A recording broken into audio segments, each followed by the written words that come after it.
طاقت نہیں ہے، تو پھر نبی علیہ الصلوۃ والسلام نے فرمایا اصغیرا او کبیرا، کہ جس نے اللہ کا گھر کبیرا چھوٹا بنا دیا، صغیرا بڑا، صغیر چھوٹا، کبیرا بڑا، یعنی جس نے چھوٹا گھر بنایا اس کا گھر بھی جنت میں اللہ بنائے گا، اور جس نے کبیرا بڑا گھر بنا دیا اللہ کریم نے فرما دی کہ اللہ پاک اس کا بھی گھر جنت میں داخل کر دے گا۔ اور پھر نبی علیہ السلام نے تیسرا جملہ بیان فرمایا ہے کہ اگر کسی کے پاس زیادہ استطاعت نہیں ہے، پرندے کا جو گھونسلہ ہے، چیل کا گھونسلہ کتنا ہوتا ہے، پرندوں کے گھونسلے آپ نے دیکھے ہوں گے درختوں کے اوپر جھنڈ میں وہ گھونسلے بناتے، کتنا گھونسلہ ہو کتنا، تو اللہ کے محبوب نے فرمایا کہ جس نے پرندے کے گھونسلے کے مطابق تعاون کیا ہے، اللہ کے نبی نے فرمایا کہ اللہ پاک جنت میں اس کا گھر بنا دے گا۔ یہ ضروری نہیں ہے کہ لاکھوں روپے لگا دو، ہزاروں روپے لگا دو، جتنی وسعت ہے اس کے مطابق خرچ کر رہا ہے، اللہ کے نبی نے فرمایا کہ اس کا گھر بھی اللہ پاک جنت میں بنا دے گا۔ ہارون رشید کے بارے میں آتا ہے، خلیفہ وقت ہے اور نیک دل بادشاہ ہے، اس کے دل میں خیال آیا جب یہ حدیث سنی نا کہ نبی علیہ السلام کا فرمان ہے کہ جس نے اللہ کے گھر کو بنایا اللہ پاک اس کا گھر جنت میں بنائے گا، جب یہ فرمان سن لیا اس کے دل میں اشتیاق، شوق پیدا ہوا۔ آج ہمارے دل میں شوق نہیں ہے، آج ہمارے دل میں گھروں کو تیار کرنے کا شوق ہے، گاڑی اگر لی ہے، نئی گاڑی 0 میٹر لی ہے، سب سے پہلے ہم آٹو ورک شاپ میں جاتے ہیں، اس کی مینٹیننس بعد میں ہے، پہلے اس کو ڈیکوریٹ کرتے ہیں، اس کے ویل کب چڑھاتے ہیں، اس کے دائیں بائیں ایریا لگائے، کیا کیا ڈیکوریشن کا اہتمام، اور 50,000 60,000 ہزار کے ساؤنڈ سسٹم لگاتے ہیں۔ کیا پتا ہے گاڑی میں گانا سنتے سنتے میری موت آ جائے، معلوم ہے جس چرخے پہ چلتا ہے یہ موت کا چرخا ہے، گاڑی میں گانا سنتے سنتے حادثہ ہو جاتا ہے، ہینڈ فری لگاتے لگاتے حادثہ ہو جاتا ہے، ڈرائیو گاڑی کر رہا ہے، ویڈیو بناتے بناتے حادثہ ہو گیا ہے، تو یہ حرام کی موت پڑ رہا ہے۔ اس لیے کہ اللہ کے نبی نے فرمایا کہ ایمان والی کو موت ہوا ہے کہ قرآن سنتے سنتے تمہاری موت آئے، نماز پڑھتے پڑھتے تمہاری موت آئے، اللہ کے گھر میں تمہاری موت آ جائے، اور نیک کام کے تعاون کرتے کرتے تمہاری موت آئے، یہ قابل رشک موتیں تمہاری ہے۔ تو ہارون رشید نے جب یہ نبی علیہ السلام کا فرمان سنا کہ جس نے اللہ کے گھر کو تعمیر کیا اللہ اس کے گھر کو جنت میں بنا دے گا، اس کے دل میں خیال آیا کہ دنیا میں میں اپنے مکان کو نہیں بناتا، اس لیے کہ دنیا کا مکان میرے رہنے تک ہے، زندہ تک ہے، مر گیا مکان ختم ہو گیا، مجھے کیا پتا ہے پیچھے کون رہ رہا ہے، کون ہے کون کیا، مجھے نہیں پتا،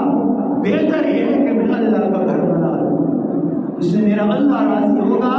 اور اس سے بہتر گھر میرا اللہ جنت میں بنا دے گا۔ اس نے بغداد میں اعلان کیا کہ میں گھر اللہ کا بنانے والا ہوں، اور یہ میں ذاتی پیسوں سے بناؤں گا، بیت المال سے پیسہ نہیں دوں گا، اور جتنی میری یہ رعایا ہے، عوام الناس ہے،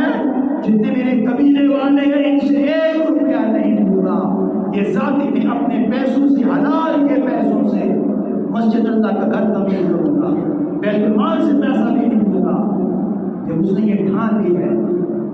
انجینئر کو بنایا، مساجد کی جگہ کو تعین کر لیا، اللہ کے گھر کو تیار کرنے لگے،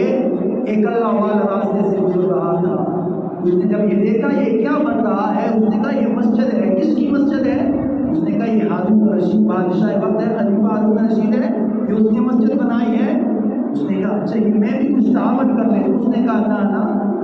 آپ نے تعاون نہیں کرنا، اس لیے کہ اس نے اعلان کر لیا ہے کہ یہ ذاتی میں اپنی ملکیت سے مسجد بناؤں گا، اس میں کوئی حصہ چندہ نہیں ڈالے گا، بیت المال سے کوئی پیسہ نہیں آئے گا، کوئی رعایا کوئی پیسہ نہیں دے گی، نہ کوئی وزیر مشین پیسے دے گا، یہ ذاتی میں اپنی انکم سے یہ مسجد بناؤں گا اللہ کا گھر۔ اس نے کہا ابے پھر اس کے دل میں خیال آیا کہ اللہ کے نبی کا تو فرمان میں نے بھی سنا ہے کہ جس نے اللہ کے گھر کو تعمیر کیا اللہ اس کا گھر جنت میں بنا دے گا۔ اس کے دل میں یہ شوق ابھرا اور سوچ رہا تھا کیسے اس مسجد میں کچھ کام لگ جائے، کچھ پیسہ لگ جائے تاکہ میں بھی مستحق کے جنت بن جاؤں۔ تو کتابوں میں لکھا ہے کہ وہ محنت مزدوری عام آدمی تھا، دن بھر محنت مزدوری کرتا، کچھ پیسے اس کے پاس بچے، رات کو سویا، اس کے دل میں یہ خیال آیا کہ کہ ایسے کرتا ہوں رات کے تنہائی میں اینٹوں کے بٹے میں جاتا ہوں جہاں اینٹیں بن رہی ہیں، وہاں سے اس لیے کہ ساری دنیا سو رہی ہے۔ جو ہارون رشید ہے وہ بھی محل میں آرام کر رہا ہوگا،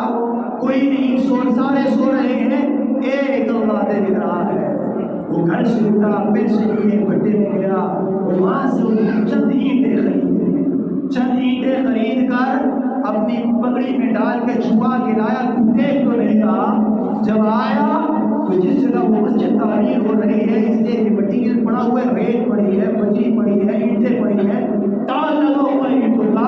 اس نے چوری چپکے سے وہ اینٹیں کھول کے اس کو ساری جو ڈھیر اینٹوں کا لگا تھا اس میں پھینک کے واپس آ گیا، اس لیے کہ محسوس نہیں کر سکا کہ یہ اور بھی اینٹیں ہیں، ایک ہی بٹے سے نکلی ہیں، ایک ہی مارکا اینٹوں کا لگا ہے۔ اس نے وہ دو چار اینٹیں خریدی، اس لیے کہ اتنی ہمت نہیں، یہ غریب آدمی ہے۔ اب اس کا مقابلہ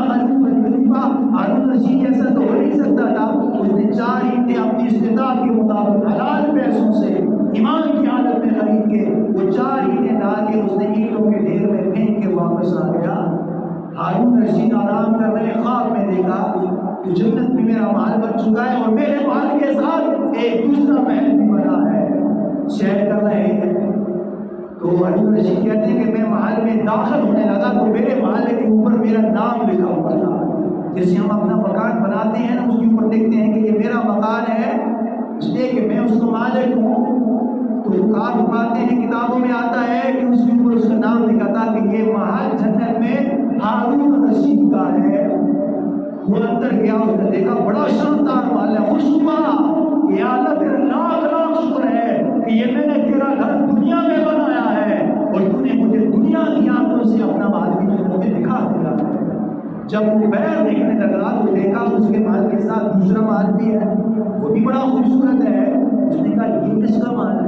چلو اس کے اندر بھی چلا جاتا ہوں۔ جب اس کے اندر جانے لگا تو فرشتوں نے اس کو روک دیا۔ اس نے کہا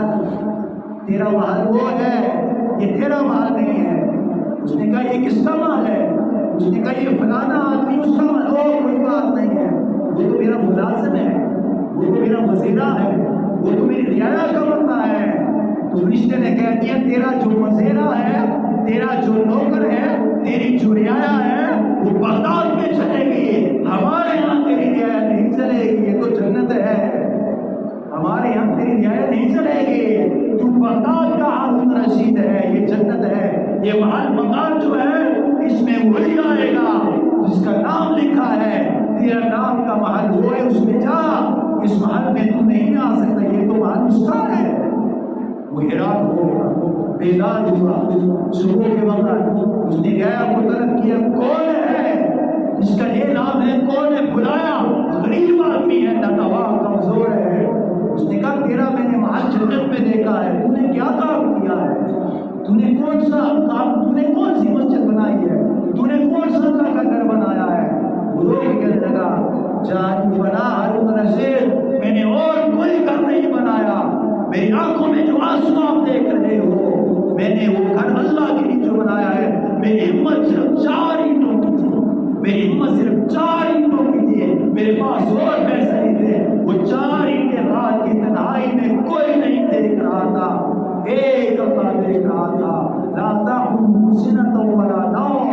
ساری دنیا آرام کر رہے تھے، میں اٹھا بیدار ہوا، تیرا نام لے کے نکلا، یا اللہ تم میری مدد فرما، میرے اندر اتنی ہمت نہیں ہے، 4 اینٹیں، یا اللہ اس کو قبول فرما لے۔ ہارون رشید کہنے لگے کہ میں نے تیرا محل دنیا کی آنکھوں سے دیکھ لیا، جو تیرا محل میرے محل کے سامنے ہے، تیرا محل میرے محل کے ساتھ جڑا ہوا ہے۔